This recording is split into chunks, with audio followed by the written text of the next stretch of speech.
The sound of sneakers squeaking against polished floors echoed through the empty hallways of Jefferson High School as three figures moved purposefully toward the library. Tyler Mitchell, the school's star quarterback, led the pack with his trademark cocky grin. Behind him, his loyal followers Jake Henderson and Marcus Rivera exchanged knowing looks. They had been planning this for weeks. "She thinks she's so smart," Tyler muttered, his voice dripping with disdain. "Let's see how smart she is when there's nobody around to help her." Before we jump back in, tell us where you're tuning in from, and if this story touches you, make sure you're subscribed because tomorrow I've saved something extra special for you. The target of their attention was Sarah Chun, the new librarian who had started at Jefferson High just 2 months ago. What they didn't know was that Sarah had been watching them through the security cameras, her trained eyes cataloging every movement, every gesture, every tell that revealed their intentions. Sarah appeared to be the perfect victim in their eyes. She was petite, standing barely 5 feet 3 inches tall, with a soft-spoken demeanor that seemed to invite bullying. Her thick-rimmed glasses and conservative cardigans gave her the appearance of someone who had never faced real conflict. She kept to herself, rarely spoke up in faculty meetings, and seemed to shrink away whenever confronted with any kind of aggressive behavior. But appearances, as they say, can be deceiving. The trouble had started on Sarah's very first day at Jefferson. "Hi." Principal Robert Hutchins had introduced her to the faculty with genuine enthusiasm, praising her impressive credentials and experience with troubled youth programs. What he didn't mention, because he didn't know, was that Sarah's previous experience with troubled youth had been in military rehabilitation programs, not civilian libraries. Dr. Elizabeth Morrison, the head of the English department, had been the first to notice something different about Sarah. During their initial meeting, she observed how Sarah's eyes constantly scanned the room, how she positioned herself with her back to the wall, and how she seemed to catalog every entrance and exit. When Dr. Morrison commented on Sarah's awareness, Sarah had simply smiled and said she was still getting used to the new environment. The first incident occurred during Sarah's second week. A group of senior students, led by Tyler Mitchell, had been causing disruptions in the library during lunch period. They would knock books off shelves, speak loudly despite repeated warnings, and generally make the space uninviting for students who actually wanted to study. Tyler had approached Sarah's desk with his usual swagger, flanked by his crew. "Listen. Here, librarian lady," he had said, deliberately emphasizing the title with mockery. "This is our space during lunch. We've been coming here for 3 years, and we're not about to let some newbie tell us what to do." Sarah had looked up from her work, her expression calm and measured. "I understand this is your regular spot," she replied quietly. "I'm just asking that you keep the noise down so other students can study." Tyler had laughed, a harsh sound that echoed through the library. "Other students? You mean the nerds and losers who hide in here? They can find somewhere else to go." What happened next surprised everyone, including Sarah herself. Without raising her voice or showing any sign of agitation, she stood up and walked around her desk. Despite being significantly shorter than Tyler, her presence somehow filled the space between them. "I'm going to give you one opportunity to reconsider your approach," she had said, her voice remaining perfectly level. "You can continue to use this space during lunch, but you'll do so respectfully, or you'll find somewhere else to spend your time." Tyler had been caught off guard by her directness. Most teachers either ignored his behavior or engaged in lengthy arguments that he could easily win through sheer persistence. Sarah's calm certainty had been unsettling. "And what if we don't?" he had challenged, though with less confidence than usual. Sarah had simply smiled. "Then we'll find out together." The confrontation had ended with Tyler and his friends leaving, but not before Tyler had muttered threats about showing her what happened to people who didn't know their place. Sarah had watched them go, her expression unreadable. Dr. Morrison had witnessed the entire exchange from the library entrance. Later, she approached Sarah with curiosity and concern. "That was either very brave or very foolish," she had said. "Tyler Mitchell isn't someone you want to make an enemy of. His father is on the school board, and he's used to getting his way."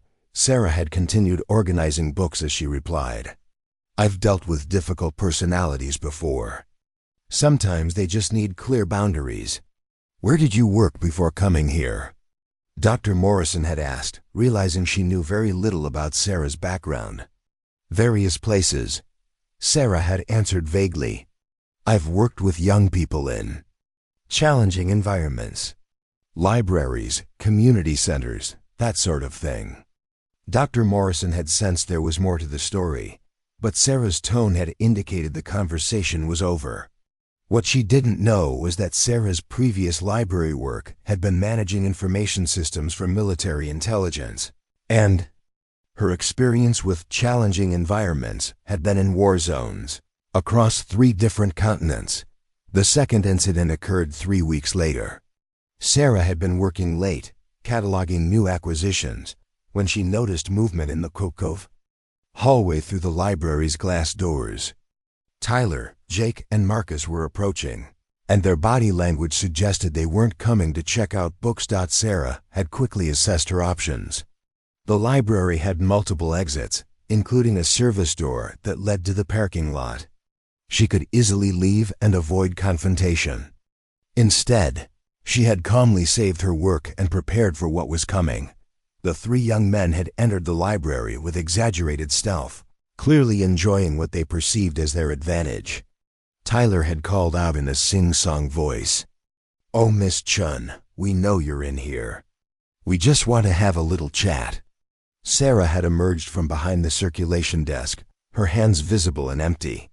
"The library is closed," she had said simply. "You'll need to leave." "See, that's where you're wrong," Tyler had replied, his voice taking on a harder edge.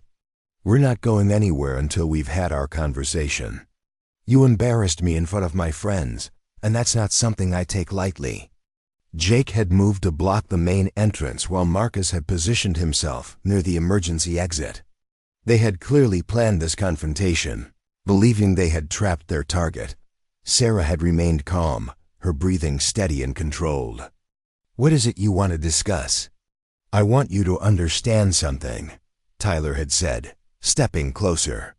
"This school has a hierarchy. There are people who matter and people who don't. You're in the second category. Teachers like you come and go, but students like me... We have influence. We have connections. We have power." He had paused, clearly enjoying what he thought was his psychological advantage. "So here's what's going to happen. You're going to stop causing problems in the library. You're going to let us use the space however we want. And you're going to remember that crossing the wrong people has consequences." Sarah had listened without interruption, her expression giving nothing away. When Tyler finished his speech, she had simply asked, "Are you threatening me?" "I'm educating you," Tyler had replied with a smirk. "But if you want to call it a threat, that's fine too." What happened next would later be described by security footage as a brief physical altercation. But the reality was far more complex. Sarah had moved with a speed and precision that caught all 3 young men completely off guard. In less than 30 seconds, Tyler found himself on the floor with his arm twisted behind his back. Jake was pinned against a bookshelf, and Marcus was questioning every decision that had led into this moment. Sarah had applied just enough pressure to make her point without causing permanent damage. Her voice had remained calm throughout the encounter. "I think there's been a misunderstanding," she had said. "Let me clarify something for you." She had released Tyler and stepped back, her hands once again visible and unthreatening. "I'm not someone who responds well to intimidation. I'm also not someone you want to test. This is your one warning. Leave me alone, leave the library alone, and we won't have any more problems." Tyler had scrambled to his feet, his face flushed with embarrassment and anger. "You can't do this. You're a teacher. I'll have you fired." Sarah had simply shrugged. You're welcome to try. But you'll have to explain what you were doing in the library after hours and why you felt the need to threaten a faculty member."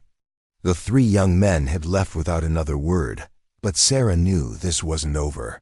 She had seen the look in Tyler's eyes, the wounded pride mixed with genuine fear. People like Tyler didn't simply walk away from humiliation. They plotted revenge. Over the following days, Sarah had noticed increased attention from the troublemakers. They would linger outside the library, watching her through the windows. They would make comments just loud enough for her to hear when she passed them in the hallways. They were testing her, probing for weaknesses, building up their courage. For another confrontation, Dr. Morrison had noticed the tension as well. "Is everything all right?" she had asked Sarah one afternoon. "You seem alert lately." Sarah had considered how much to reveal. "Some of the students are still adjusting to the new rules in the library. It's nothing I can't handle." "Tyler Mitchell has been asking questions about you," Dr. Morrison had said carefully. "He wanted to know where you worked before, what your qualifications are, that sort of thing." Sarah had felt a familiar tension in her shoulders. "What did you tell him?" "That it was none of his business," Dr. Morrison had replied. "But it made me curious too. You have an interesting way of handling conflict. Most people would have been involved in administration by now." Preparing and narrating this story took us a lot of time, so if you are enjoying it, subscribe to our channel. It means a lot to us. Now back to the story. "I prefer to handle my own problems," Sarah had said, which was perhaps the most honest thing she had said since arriving at Jefferson High. What neither Dr. Morrison nor anyone else at the school knew was that Sarah's real name wasn't Sarah Chun. It was Staff Sergeant Sarah Elizabeth Chun, formerly of the United States Army Special Forces. She had served 3 tours in Afghanistan and 1 in Iraq, specializing in intelligence gathering and close-quarters combat. Her transition to civilian life had been challenging, and working as a librarian had seemed like a peaceful way to serve her community while dealing with her own adjustment issues. The irony wasn't lost on her. She had survived firefights with trained insurgents, navigated political minefields in foreign countries, and led missions that had saved countless lives. Now she was being threatened by teenagers who thought detention was the worst consequence they could face, but Sarah had learned the hard way that underestimating any opponent could be fatal. These young men might not have military training, but they were unpredictable, driven by adolescent emotions and a sense of invincibility that made them dangerous in their own way. As the weeks passed, Sarah had established routines that kept her safe while maintaining her cover. She varied her schedule, used different entrances and exits, and made sure someone always knew where she was. She had also quietly researched Tyler Mitchell and his family, learning about his father's position on the school board and his mother's involvement in local politics.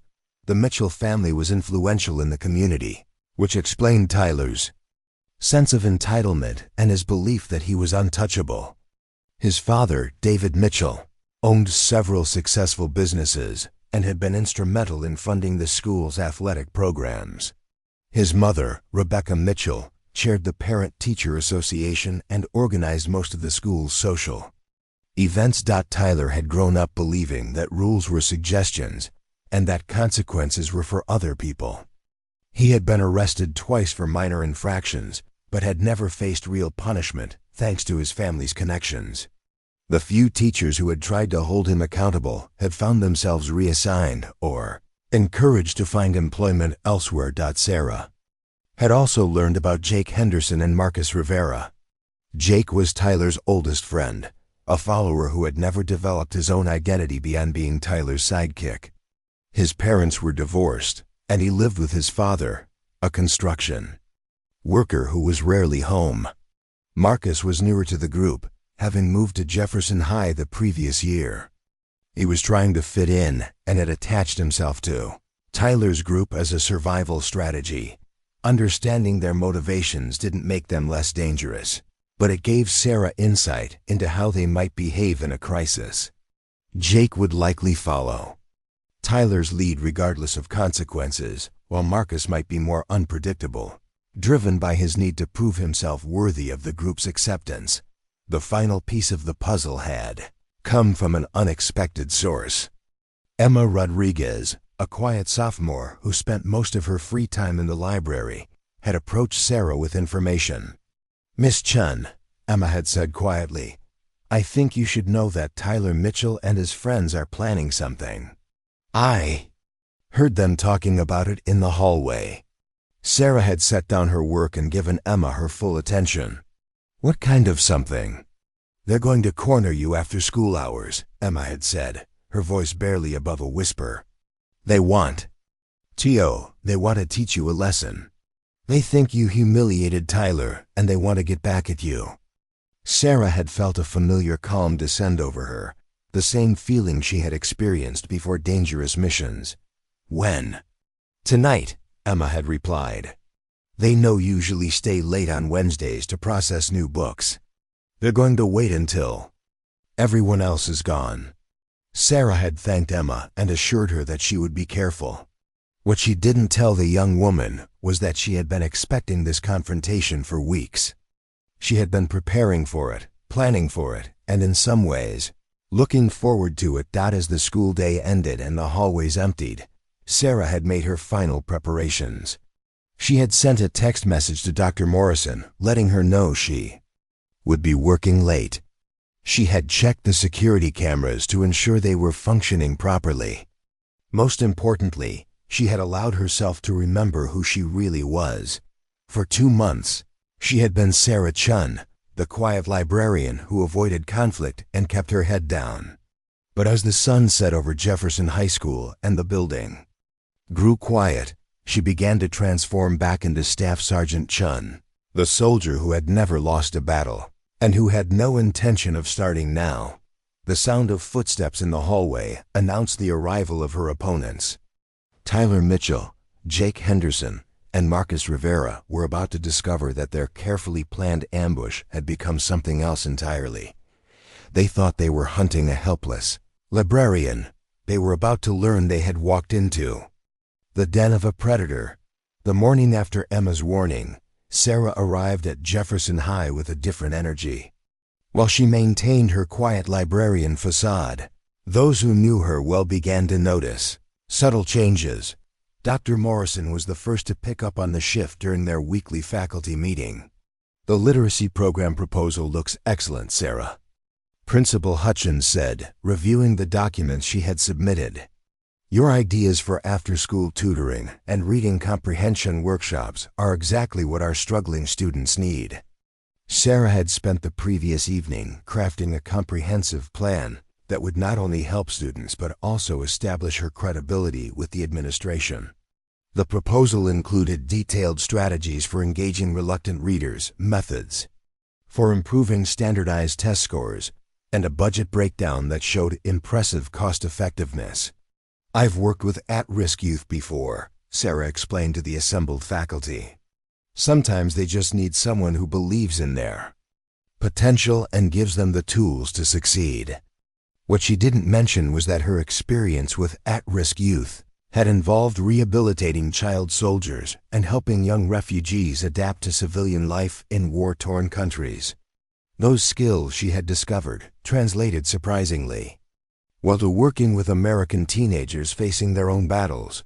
Vice Principal Janet Coleman leaned forward with interest. "The test scores from your pilot program with the freshman remedial reading class are remarkable. How did you achieve a 30% improvement in just 6 weeks?" Sarah had carefully prepared for this question. "I focused on finding material that connected with their interests and experiences. Military history, survival stories, biographies of athletes and musicians. Once they found topics they cared about, the reading skills followed naturally. The truth was more complex." Sarah had recognized the signs of trauma and dysfunction in many of the students, symptoms she had learned to identify in combat zones. She had adapted therapeutic techniques developed for soldiers dealing with PTSD, creating a safe space where learning could happen without judgment or pressure. Teacher Amanda Foster, who had initially been skeptical of the new librarian, nodded approvingly. Whatever you're doing, keep it up. I've had 3 of those students ask me for extra credit reading assignments. That's never happened before. After the meeting, Dr. Morrison approached Sarah with genuine curiosity. I have to admit, when you first arrived, I wasn't sure you had the backbone for this job, but you've proven me wrong. The way you've handled Tyler Mitchell's group, your success with the struggling readers, even your efficiency with the budget proposals, it's impressive. Sarah deflected the praise with characteristic modesty. I just try to do what's needed. That's exactly what I mean, Dr. Morrison continued. Most new faculty members either try too hard to be everyone's friend or come in with guns blazing, trying to change everything at once. You've found the perfect balance. The conversation was interrupted by commotion in the hallway. Through the library's glass walls, they could see Tyler Mitchell arguing loudly with Mr. Peterson, the chemistry teacher. Sarah watched the interaction with professional interest, noting Tyler's aggressive posture and the way his friends flanked him in a show of support. He's been more agitated lately, Dr. Morrison observed. Ever since that incident in the library a few weeks ago. What exactly happened that day? Sarah chose her words carefully. He was testing boundaries. I made it clear where those boundaries were. The argument in the hallway escalated when Tyler knocked a stack of papers from Mr. Peterson's hands. As the teacher bent to retrieve them, Tyler and his friends walked away laughing. Sarah watched Mr. Peterson's humiliated expression and made a mental note. Later that afternoon, Sarah implemented the next phase of her strategy. She approached Mr. Peterson during his planning period, carrying a cup of coffee and wearing her most sympathetic expression. I saw what happened earlier, she said quietly. Are you all right? Peterson, a mild-mannered man in his 50s, looked up with tired eyes. Tyler Mitchell is becoming impossible to handle. I've tried talking to his parents, to the administration, even to his coach. Nothing works.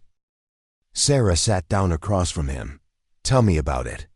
For the next 20 minutes, Peterson poured out his frustrations. Tyler had been disrupting his classes for months, encouraging other students to ignore assignments, and creating a hostile environment for anyone who actually wanted to learn. The situation had reached a breaking point when Tyler had deliberately caused a minor chemical reaction that filled the classroom with smoke, forcing an evacuation. I wrote him up, Peterson explained. Sent the report to Vice Principal Coleman. A week later, she told me the incident had been classified as an accident and that Tyler had volunteered for extra cleanup duty as community service. Sarah listened without judgment, occasionally asking clarifying questions that demonstrated her genuine interest in his situation. This was another skill from her military days. Gathering intelligence required making people feel heard and understood. Have you documented everything? She asked. Peterson laughed bitterly. I have 3 binders full of incident reports, parent communication logs, and intervention attempts. None of it matters when his father donates $50,000 to the athletic program every year. Sarah made a mental note of the donation amount and the clear pattern of administrative protection Tyler enjoyed. What if you had support? Other faculty members who could corroborate your experiences? Who's going to stick their neck out? Peterson asked. Half the faculty is afraid of Tyler and his friends. The other half doesn't want to deal with the political backlash from his parents. Sarah leaned forward slightly. I would. Peterson stared at her in surprise. You, Sarah, I appreciate the offer, but you're new here. You don't understand the dynamics yet. Tyler Mitchell can destroy careers. Maybe, Sarah said calmly. But maybe it's time someone stood up to him who isn't afraid of the consequences. Word of Sarah's support for Mr. Peterson spread quickly through the faculty. Within days, she found herself at the center of an informal network of teachers, who had been suffering in silence under Tyler's reign of terror. Miss Rodriguez, from the math department, approached her first. "I heard you're helping Peterson document Tyler's behavior. I have some incidents I'd like to add to that file." Then came Mr. Jenkins from Social Studies, followed by Mrs. Carter from the Art Department. Each had stories of intimidation, disruption, and administrative indifference. Sarah listened to all of them, offering practical advice and emotional support, while carefully cataloging every detail. "The problem," explained Mrs. Carter, "is that Tyler's smart enough to keep his worst behavior just under the radar. He never does anything quite bad enough to warrant serious consequences, but the cumulative effect is devastating to classroom morale." Sarah recognized the pattern. It was similar to psychological warfare tactics she had encountered in the field. Death by 1,000 cuts rather than direct confrontation. Tyler had learned to weaponize the bureaucratic process, using the administration's reluctance to escalate conflicts as a shield for his behavior. During this same period, Sarah was making inroads with the student population. Her success with the remedial reading program had created a ripple effect throughout the school. Students who had never set foot in the library before were suddenly showing up during lunch and study periods. Marcus Williams, a shy junior who had been failing English, became one of her first success stories. He had initially come to the library to escape Tyler's group, who had been targeting him for not joining their harassment campaigns. "Other students, I don't understand why they won't leave me alone," Marcus confided to Sarah one afternoon. "I'm not bothering anyone. I just want to get through school." Sarah had seen this dynamic before: predators targeting those who showed independence or refused to participate in group intimidation.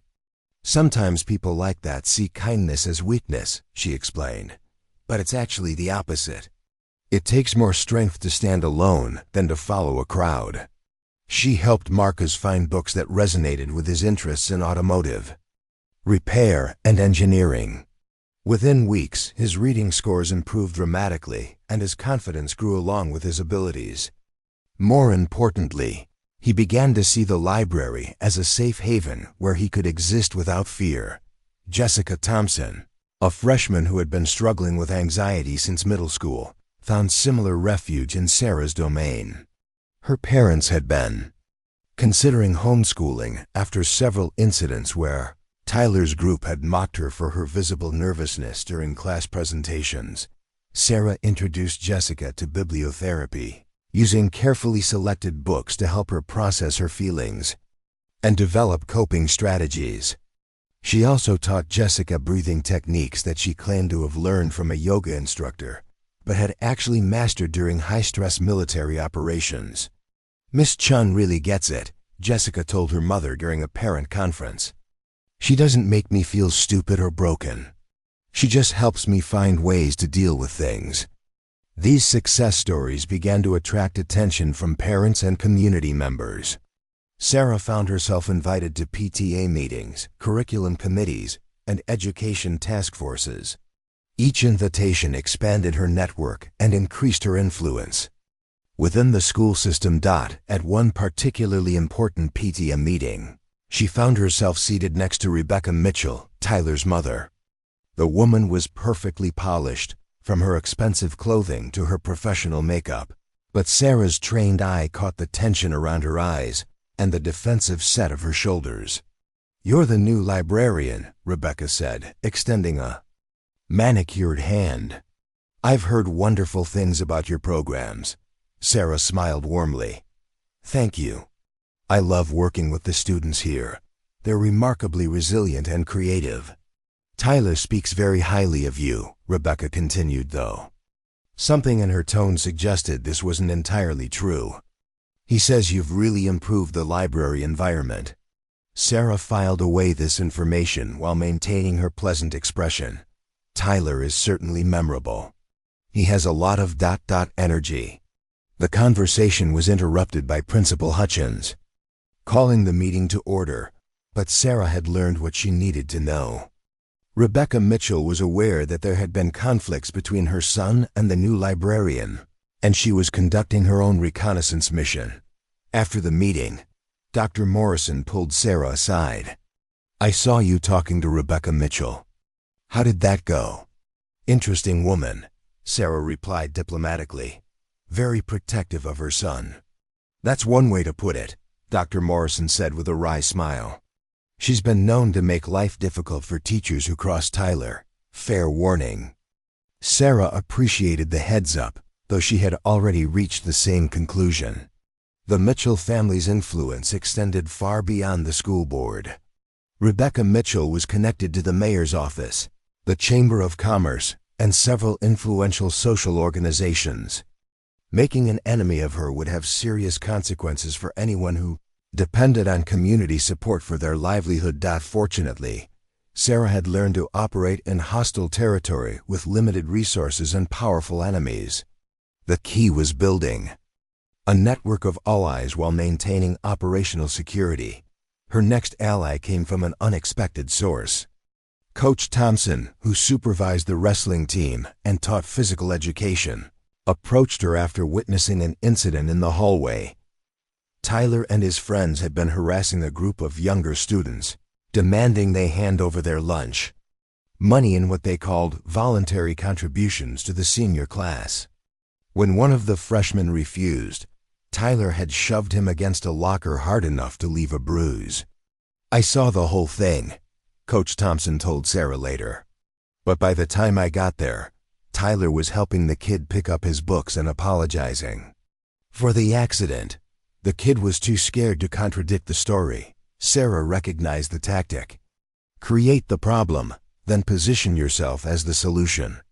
It was a classic manipulation technique that allowed Tyler to maintain his image while still achieving his goals through intimidation. "What's your read on Tyler from an athletic perspective?" Sarah asked. Coach Thompson considered the question carefully. "He's got natural talent, but he's lazy. Expects special treatment because of his family connections. The other players resent it, but they're afraid to speak up because he has influence with the coaching staff." "What kind of influence?" "His father funds a lot of our equipment purchases and facility improvements. When Tyler wants something, a particular position on the team, a different practice schedule, whatever, it usually happens." Sarah filed this information away with everything else she was learning about the Mitchell family's web of influence. The pattern was becoming clear. They used financial leverage to ensure their son faced no meaningful consequences for his behavior. But every system had weaknesses, and Sarah was beginning to identify several promising vulnerabilities. Tyler's power came from his family's money and his ability to manipulate authority figures. However, his actual support among his peers was much thinner than it appeared. Many students followed him out of fear rather than loyalty, and that fear could be turned against him under the right circumstances. The week progressed with increasing tension. Tyler and his friends continued their surveillance of Sarah, but they also ramped up their harassment of other students.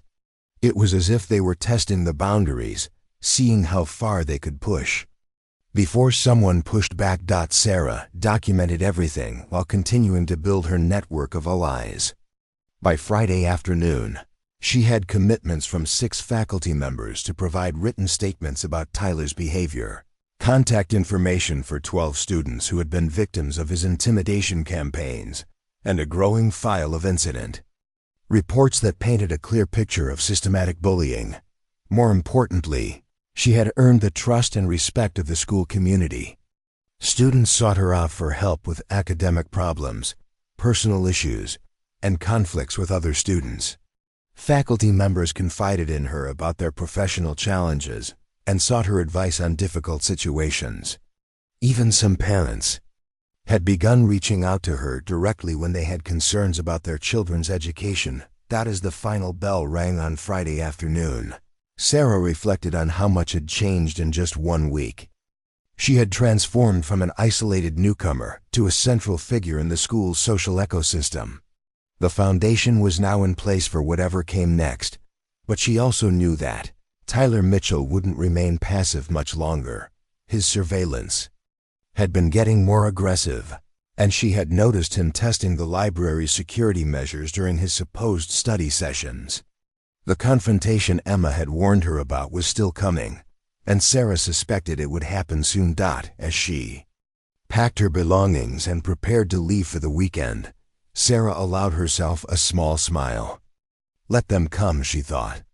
She had spent 2 months building relationships, gathering intelligence, and positioning herself strategically within the school's power structure. Tyler Mitchell thought he was hunting a vulnerable librarian. He had no idea he was about to face a combat veteran who had spent 8 weeks preparing the battlefield. Monday morning brought an unexpected development that would shift the dynamics at Jefferson High in ways no one could have predicted. Sarah arrived to find her office door decorated with a handmade banner reading, "Thank you, Miss Chun," in colorful letters, surrounded by dozens of notes from students expressing their gratitude for her help. The display had been organized by Emma Rodriguez and Marcus Williams, but it quickly became a rallying point for students who had benefited from Sarah's programs. As word spread through the school, more students stopped by to add their own messages of appreciation. "This is unprecedented," Dr. Morrison remarked, studying the impromptu shrine that had formed outside the library. "I've never seen students organize something like this for a faculty member, especially someone who's only been here a few months." Principal Hutchins emerged from his office to investigate the commotion, his expression shifting from concern to amazement as he read through the heartfelt messages. "Sarah, I had no idea the impact you were having on our students. This is exactly the kind of positive energy we need more of at Jefferson High." Sarah maintained her modest demeanor while internally cataloging the political implications. The public display of student support significantly strengthened her position within the school hierarchy. It would be much harder for anyone to move against her when she had such visible backing from the student body. Tyler Mitchell arrived to find his usual intimidation tactics suddenly ineffective. Students who had previously cowered when he approached now stood straighter, emboldened by their collective show of support for Sarah. The balance of power in the hallways had shifted overnight. "What the hell is this?" Tyler demanded, gesturing angrily at the banner. He had cornered Jason Kim, one of the students who had participated in the display. "Since when do we throw parties for librarians?" Jason, who 6 months earlier would have handed over his lunch money without question, looked Tyler directly in the eye. "Since we found one who actually cares about helping us instead of just collecting a paycheck." The response caught Tyler off guard. This wasn't a fearful submission. He was accustomed to receiving. Jake Henderson stepped forward to support his friend, but several other students moved to flank Jason, creating a protective barrier that Tyler hadn't seen before. Sarah observed this interaction from inside the library, noting how Tyler's authority was beginning to erode. His power had always been based on isolation, targeting individuals who had no support network. But her programs had created connections between students who had previously suffered in silence. The morning's events were just the beginning. During lunch period, Sarah found herself at the center of what could only be described as a minor revolution. Students who had never spoken up before were suddenly voicing complaints about bullying, unfair treatment from certain faculty members, and the general atmosphere of fear that had pervaded the school. "Miss Chun," said Ashley Martinez, a senior who had been struggling with college applications, "would it be possible to start a peer tutoring program? I know there are students who could help each other if we had a safe space to meet." Sarah smiled warmly. "That's an excellent idea. What did you have in mind?" The conversation that followed revealed the depth of student frustration with the existing power structures at Jefferson High. They described a social ecosystem dominated by fear, where Tyler and his associates controlled not just their immediate circle but influenced everything from class participation to extracurricular activities. "People are afraid to join clubs because Tyler decides who's cool and who's not," explained David Park, a junior with impressive artistic talent who had been afraid to display his work. If you get on his bad side, suddenly you're nobody. Sarah listened carefully, recognizing the signs of a totalitarian system operating within the school's social structure. Tyler had effectively created a miniature police state, using social pressure and the threat of exclusion to maintain control over his peers. What if we created an environment where those rules didn't apply? Sarah asked. A place where students could pursue their interests without worrying about social consequences? The response was immediate and enthusiastic. Within an hour, Sarah had commitments from over 30 students to participate in various programs under her supervision. More importantly, she had identified natural leaders who could help organize resistance to Tyler's influence. Meanwhile, Tyler was dealing with his own crisis. The erosion of his authority hadn't gone unnoticed by his lieutenants, who were beginning to question whether their association with him was still beneficial. Maybe we should back off for a while, Marcus Rivera suggested during their private meeting behind the gymnasium. This whole thing with the librarian is getting out of hand. Tyler's face flushed with anger. Back off? Are you serious?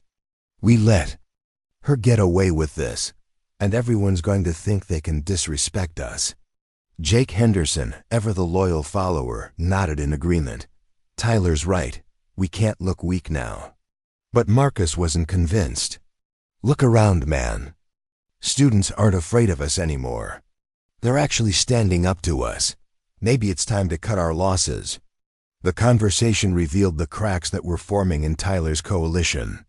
His leadership style, based entirely on intimidation and fear, was proving ineffective against Sarah's approach of empowerment and support. That afternoon, Sarah received an unexpected visitor.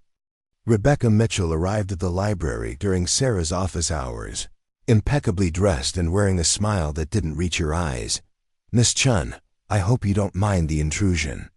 I wanted to personally thank you for all the wonderful work you're doing with our students. Sarah gestured to a chair. Please, sit down. I'm always happy to speak with my parents. Rebecca settled herself gracefully, her posture perfect and her expression carefully neutral. Tyler has mentioned how much he's learned from your programs. He's particularly impressed with your approach to conflict resolution. The statement was clearly a probe, designed to gauge Sarah's reaction and gather information about any interactions between Tyler and the librarian. Sarah responded with practiced diplomacy. Tyler is certainly an engaged student. He asks thoughtful questions and shows real leadership potential. That's wonderful to hear, Rebecca replied, though her smile became slightly strained. He's always been passionate about justice and fairness. Sometimes that passion can be intense. Sarah recognized the coded message. Rebecca was simultaneously defending her son's aggressive behavior while warning Sarah not to push too hard against it. The conversation was a delicate dance of implied threats and diplomatic courtesy. I find that passionate students often benefit from having clear channels to express their energy constructively, Sarah said carefully. Sometimes conflict arises when young people feel their voices aren't being heard. Rebecca's expression sharpened slightly. Are you suggesting that Tyler feels unheard at school? I'm suggesting that all students benefit from having multiple ways to engage with their educational environment. When students feel empowered and supported, they're less likely to act out in destructive ways. The conversation continued for another 15 minutes, with both women speaking in careful euphemisms while conducting what was essentially a diplomatic negotiation. Rebecca was gathering intelligence about Sarah's intentions and capabilities, while Sarah was demonstrating her political sophistication and unwillingness to be intimidated. When Rebecca finally left, Sarah felt a familiar sensation from her military days.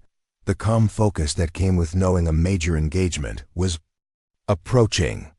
The Mitchell family had officially taken notice of her activities, which meant the stakes were about to increase dramatically. That evening, Sarah attended a school board meeting where budget allocations for the following year were being discussed.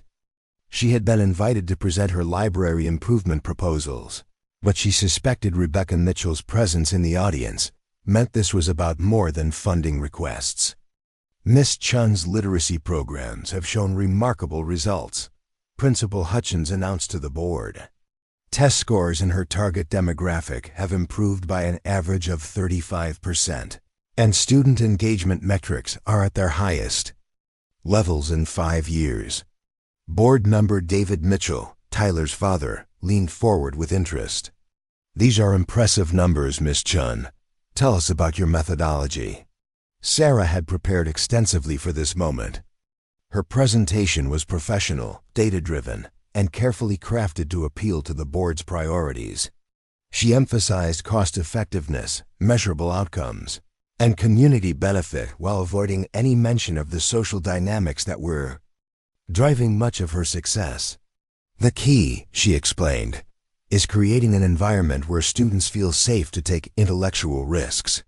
When young people aren't worried about judgment or ridicule, they're much more willing to engage with challenging material." Board member Patricia Hawkins nodded approvingly. "And you've achieved this how exactly?" "By establishing clear expectations for respectful behavior and consistently enforcing those standards. Students respond positively when they know the rules are applied fairly to everyone." David Mitchell's expression remained neutral, but Sarah caught the slight tightening around his eyes. Her emphasis on fair enforcement of rules was a direct challenge to the special treatment his son had always received. The board voted unanimously to approve Sarah's funding requests, a victory that significantly expanded her resources and official authority within the school system. As the meeting concluded, she noticed David and Rebecca Mitchell engaged in an intense whispered conversation near the exit. Over the following days, Sarah began to notice subtle changes in the school's atmosphere. Administrative support that had been readily available suddenly required additional approvals. Her requests for supplies took longer to process. Some faculty members who had been enthusiastic supporters became more cautious in their interactions with her. Vice Principal Coleman approached her with what she described as concerns from some community members about the rapid changes in school culture. The conversation was professional but carried an undertone of warning.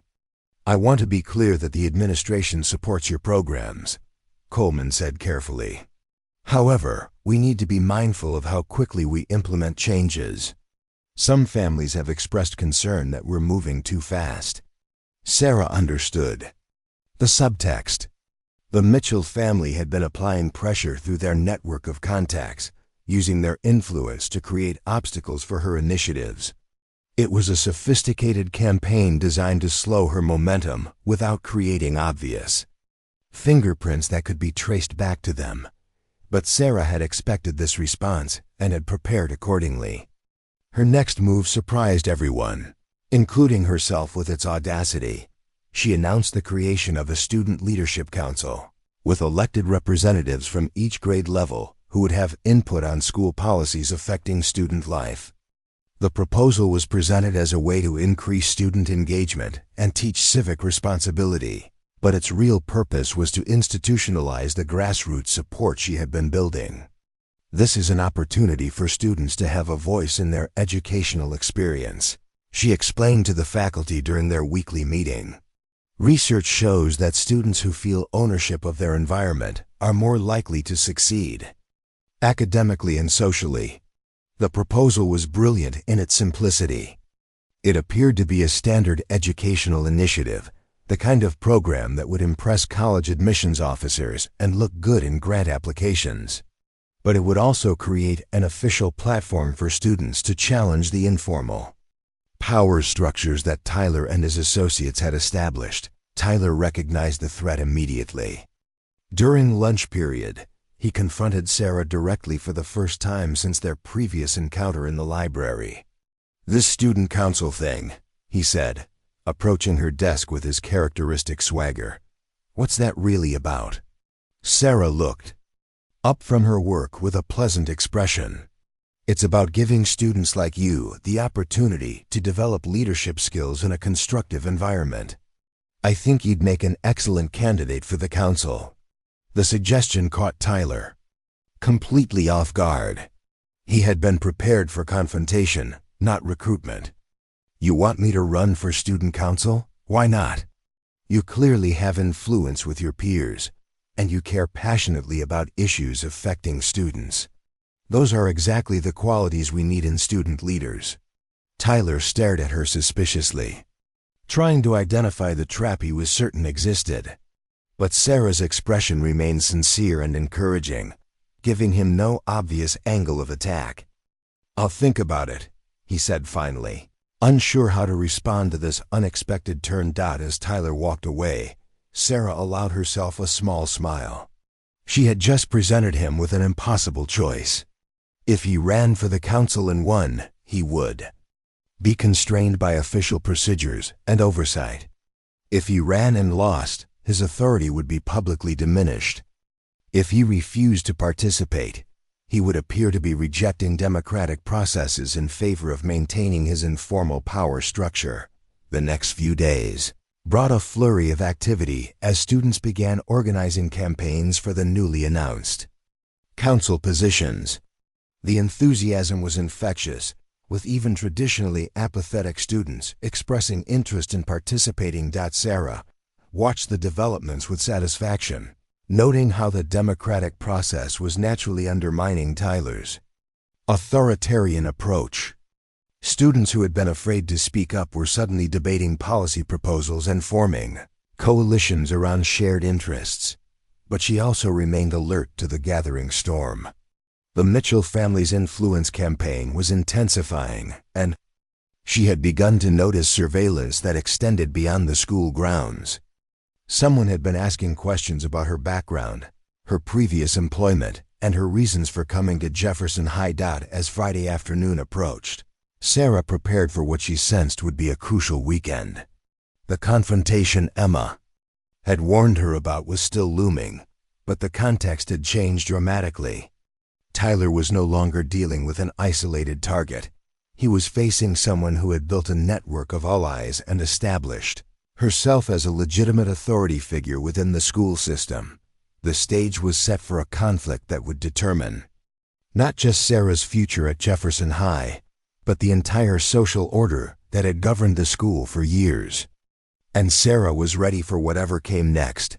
The November evening air was crisp as Sarah Chun finished cataloging the last batch of new arrivals in the Jefferson High Library. The building had been empty for over an hour, with even the custodial staff having completed their rounds and departed for the night. The only sounds were the gentle hum of the heating system and the distant rumble of traffic on the main road. Sarah had deliberately stayed late, knowing that Tyler Mitchell and his crew would eventually make their move. 3 months of careful preparation had led to this moment. Her network of allies was in place, her documentation was complete, and most importantly, she was ready to drop the facade she had maintained since arriving at Jefferson High. The security cameras showed 3 figures approaching the main entrance. Tyler had obtained a key card, likely stolen from a faculty member or provided by someone within the administration who sympathized with his family's position. His planning had been thorough, but not thorough enough. What Tyler didn't know was that Sarah had been monitoring the security system from her laptop, tracking their approach since they had entered the parking lot 15 minutes earlier.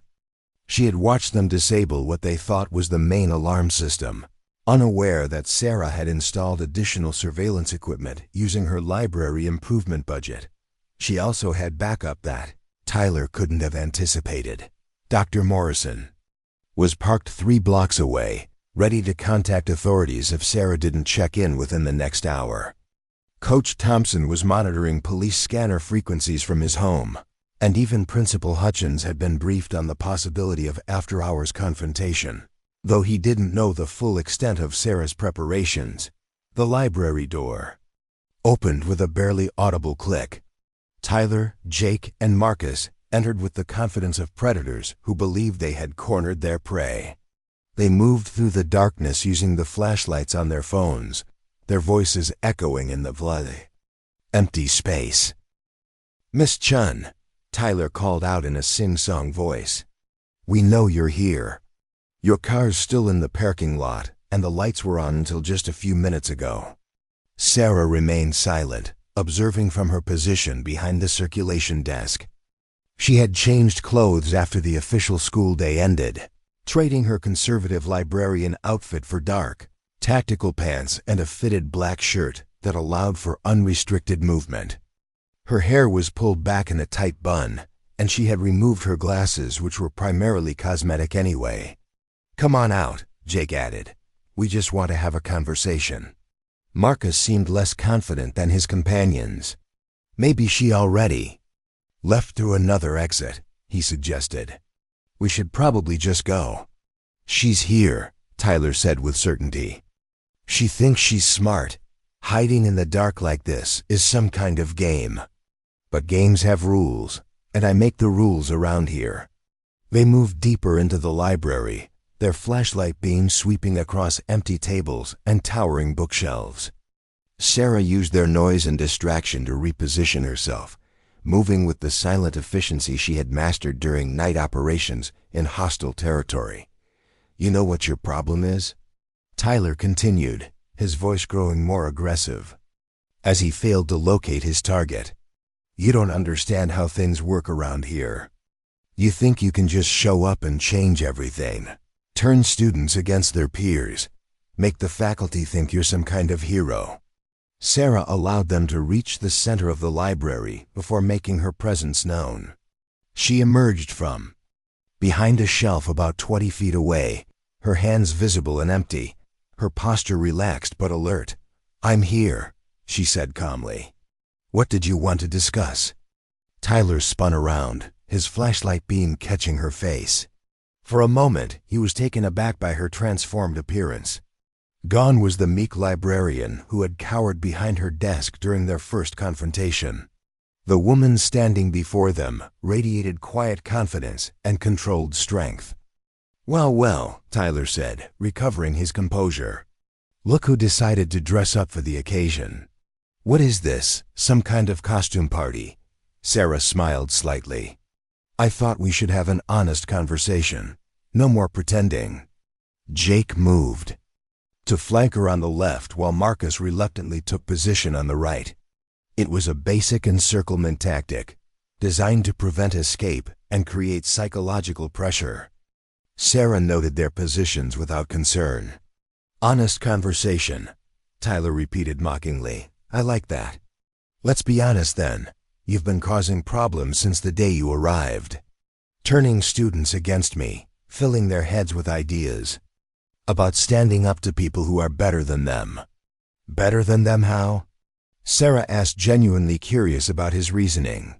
"Better families, better connections, better futures," Tyler explained as if it were obvious. "Some people are born to lead, and others are born to follow. You've been trying to upset the natural order of things." Sarah nodded thoughtfully. "I see. And you consider yourself one of the natural leaders." "I don't consider myself anything," Tyler said, his voice hardening. "I am a leader. My family has influence in this community that goes back 3 generations. My father employs half the people in this town, and my mother organizes every important social event. We matter. You don't." "That's an interesting perspective," Sarah replied. "Tell me, what makes you think I don't matter?" Tyler laughed harshly. "Look at you, you're a librarian. You organize books and help kids with their homework. You're nobody special, just another employee who can be replaced at any time." Sarah's expression remained calm. "You're right about one thing. I do help kids with their homework. But you're wrong about everything else." She paused, letting the weight of her words settle in the air. "You see, Tyler, I've been pretending to be someone I'm not, playing a role. But tonight, I think it's time you met the real Sarah Chun." Something in her tone caused Jake to step back instinctively. Marcus shifted nervously, his earlier reluctance intensifying into genuine concern. Only Tyler maintained his aggressive posture, though Sarah could see uncertainty creeping into his eyes. "What's that supposed to mean?" Tyler demanded. Sarah reached into her pocket and pulled out a military ID card, holding it so the flashlight beam illuminated it clearly. "Staff Sergeant Sarah Elizabeth Chun, United States Army Special Forces. 3 combat tours, specialized. Training in close quarters combat, psychological operations, and tactical intelligence gathering." The revelation hit Tyler like a physical blow. His mouth opened and closed without sound as he processed the implications. Jake made a small whimpering noise, while Marcus began backing toward the exit. "That's impossible," Tyler whispered. "You're just a librarian." Sarah's smile widened, but it wasn't friendly anymore. "I was never just a librarian, Tyler. I was a soldier who became a librarian. There's a significant difference." She began walking toward them, her movement fluid and predatory. "Did you really think I didn't know you were planning this? I've been tracking your movements for weeks. I know about your stolen keycard, your surveillance of my schedule, even your backup plan to claim this was just a prank gone wrong." Tyler tried to recover his bravado. "So what? You can't do anything to us. We're just students having a conversation with a teacher." "Are we?" Sarah asked. "Because from where I stand, 3 young men broke into a school building after hours to confront a female faculty member in an isolated location. That sounds like breaking and entering with intent to intimidate, possibly assault." The legal implications began to dawn on them. This wasn't the helpless victim they had expected to terrorize. This was someone who understood tactics, who had planned for this contingency, and who had the training to end this confrontation in ways they couldn't imagine. "You're bluffing," Tyler said, but his voice lacked conviction. "You can't prove anything." Sarah gestured toward the corners of the room. "Security cameras with night vision capability, audio recording equipment, GPS tracking on all your phones showing your exact movements tonight. Plus the 3 faculty members who know exactly where I am and when to expect my check-in call."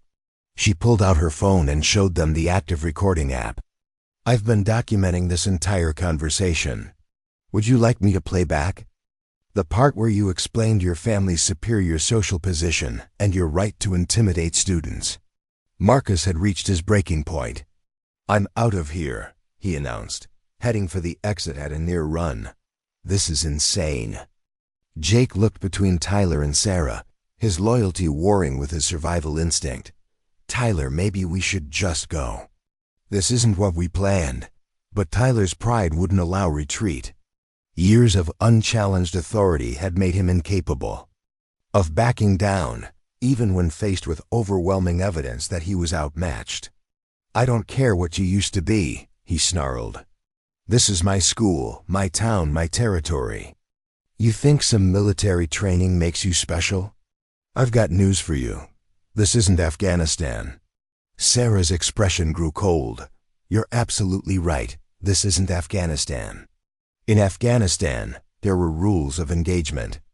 There were protocols for dealing with hostile contacts. There were limits on how far I could go to neutralize a threat." She took another step closer. "But we're not in Afghanistan, are we, Tyler? We're in a high school library after hours, where 3 young men thought they could intimidate a woman half their size. The question is, how badly do you want to test whether those military skills transfer to civilian situations?" The threat was implicit, but unmistakable. Tyler finally began to understand that he had made a catastrophic miscalculation.